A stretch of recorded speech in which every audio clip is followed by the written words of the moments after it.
अमरीकी महकमा दिफा के साबिक सरबराहान का एक वक्त गुज़श्ता रात ताइवान पहुंचा है। इस दौरे की नौइयत के हवाले से चीन की जानिब से सख्त एहतजाज सामने आया है। यह दौरा ऐसे वक्त किया जा रहा है जब यूक्रेन पर रूसी हमले के तनाजुर में ताइवान से मुताल्लिक चीन के जोग्राफियाई और सियासी अज़ाइम के हवाले से एक बार फिर खदशात पैदा हो रहे हैं। दारुल हुकूमत ताइपे के सोंगशन हवाई अड्डे पर ताइवान के वज़ीर ख़ारजा जोसेफ वॉफ ने इस वक्त का इस्तकबाल किया। ये वक्त अमरीकी सदर जो बाइडन ने भेजा है, जिसमें साबिक सदर जॉर्ज डब्ल्यू बुश और बाराक ओबामा दौर के साबिक दिफाई ओहदेदार शामिल हैं। चीन की नाराजगी के बावजूद ताइवान ने इस दौरे का ये कहकर खैर मकदम किया कि इससे मुख्तलिफ शोबों में ताइवान और अमरीकी ताउन पर तफसीली तबादला ख्याल होगा। ज्वाइंट चीफ्स ऑफ स्टाफ के साबिक चेयरमैन माइक मॉलन इस 5 रुकनी वक्त की क़यादत कर रहे हैं, जो 2 रोज़ा दौरे के दौरान ताइवान के सदर त्साई इंग वेन और दीगर आला हुक्काम से मुलाकात करेगा।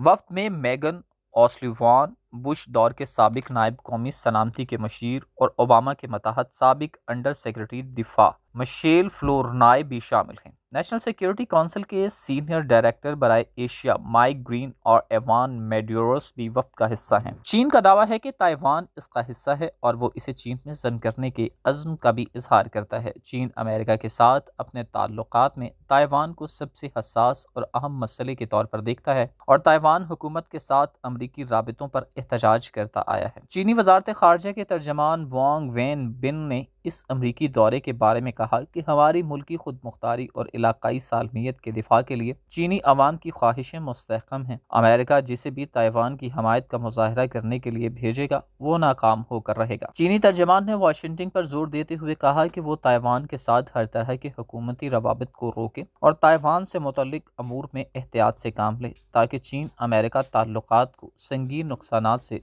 बचाया जा सके। दोस्तों, रूस यूक्रेन जंग के बाद एक और खतरनाक खबर सामने आ गई। रूस के सबसे करीबी दोस्त चीन ने भी काम दिखा दिया। दुनिया हालत जंग में चली गई। रूस के हमले की हमायत करने पर चीन के बयान की असल समझ अब आई है। चीन ने भी लद्दाख और हिमाचल प्रदेश और ताइवान का मसला हल करने का फैसला कर लिया। फजा में जंगी तैयारों के बुलंद होते ही ताइवान में भी खतरे के सायरन बज गए। अमेरिका की जान पर बन गई। चीन और रूस को एक ही वक्त में कंट्रोल करना किसी भी तरह मुमकिन नहीं हो सकता। जो बाइडन सर पकड़ कर बैठ गया, पूरी दुनिया का अमन खतरे में पड़ गया। रूस के बाद चीन की एंट्री ने सुपर पावर्स को लर्जा कर रख दिया। क्या कश्मीर भी ऐसे आज़ाद हो सकता है या फ़लस्तीन के बारे में क्या किया जा सकता है? माहिरीन की रिपोर्ट्स ने अमेरिका इसराइल को भी हिला कर रख दिया। 100 साल से जिन हमलों की पेशगोई की जा रही थी, सब सच होने लगे हैं। दुनिया में अब किसका राज आने वाला है और कौन कौन मुल्क आज़ाद होने वाला है, आज की वीडियो में मुकम्मल तफसीलात के साथ बताएंगे कि भारतीय मीडिया इस हवाले से क्या रिपोर्टिंग कर रहा है और रूस के बाद चाइना की जानिब से मैदान जंग सजाने पर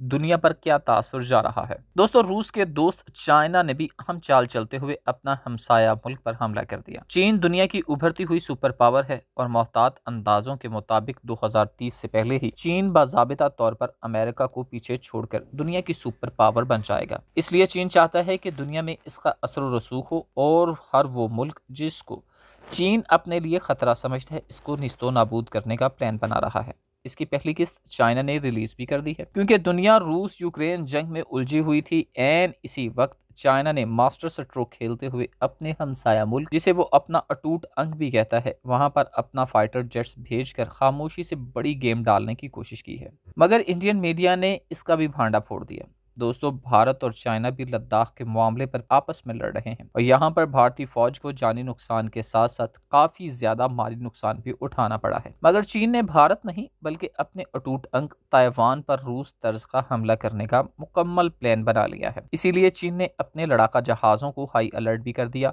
और साथ ही साथ कुछ चीनी जहाजों को ताइवान के ऊपर परवाज करते हुए भी देखा गया। आप भारतीय मीडिया की ये खबर देखें। इसमें भारतीय मीडिया दावा कर रहा है कि जिस दिन रूस ने यूक्रेन पर हमला किया, उसी दिन चीन के 9 लड़ाका तैयारों ने ताइवान की सरहद पर दरअंदाजी की। इस पर बरहमी का इजहार करते हुए ताइवान की फजाइया ने जुमेरात को कहा था कि हम चीन की कार्रवाइयों पर नजर रखे हुए हैं और इस तरह की दरअंदाजी को बर्दाश्त नहीं किया जाएगा। जुमेरात को ताइवान की फजाइया ने चीनी तैयारों को अपनी सरहद से निकलने पर मजबूर किया। इसने 9 चीनी तैयारों को खबरदार किया था। ताइवान ने चीनी फौज के ऐसे मिशन के बारे में शिकायत की है।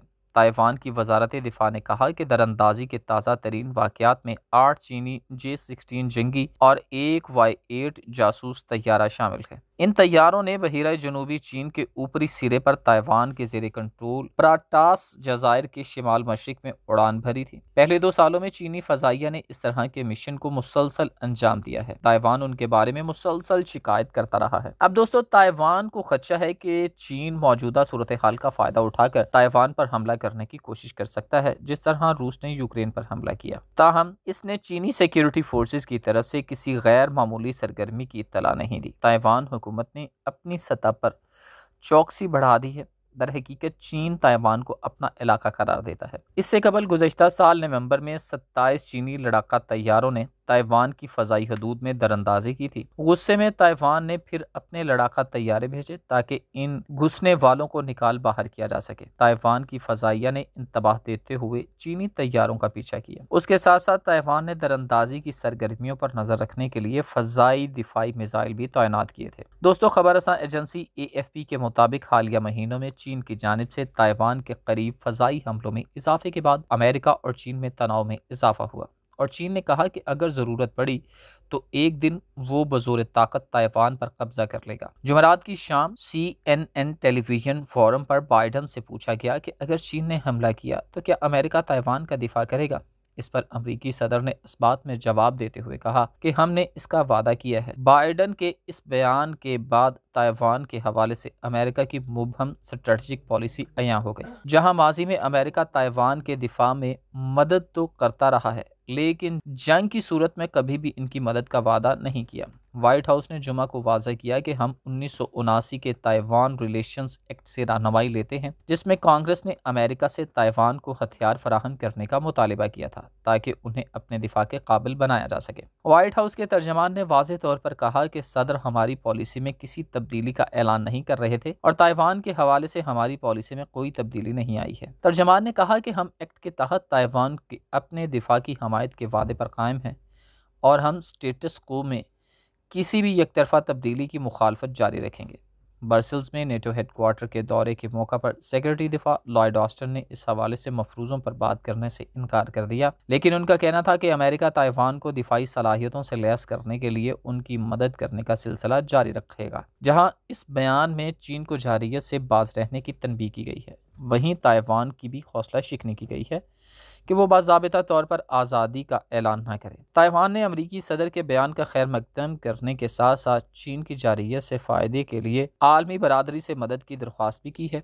ताइवान के सदारती दफ्तर के तर्जमान ज़ोवियर शांग ने एक बयान में कहा कि अमरीकी हुकूमत ने अमली इक़दामात के ज़रिए ताइवान की हमायत का अमली मुज़ाहरा किया है। जहाँ इस बयान में चीन को जारियत से बाज रहने की तनबीह की गई है, वहीं ताइवान की भी हौसला शिकनी की गई है कि वो बाज़ाबिता तौर पर आज़ादी का ऐलान न करे। ताइवान ने अमरीकी सदर के बयान का खैर मकदम करने के साथ साथ चीन की जारियत से फ़ायदे के लिए आलमी बरादरी से मदद की दरख्वास्त भी की है। ताइवान के सदारती दफ्तर के तर्जमान ज़ोवियर शांग ने एक बयान में कहा कि अमरीकी हुकूमत ने अमली इक़दामात के ज़रिए ताइवान की हमायत का अमली मुज़ाहरा किया है।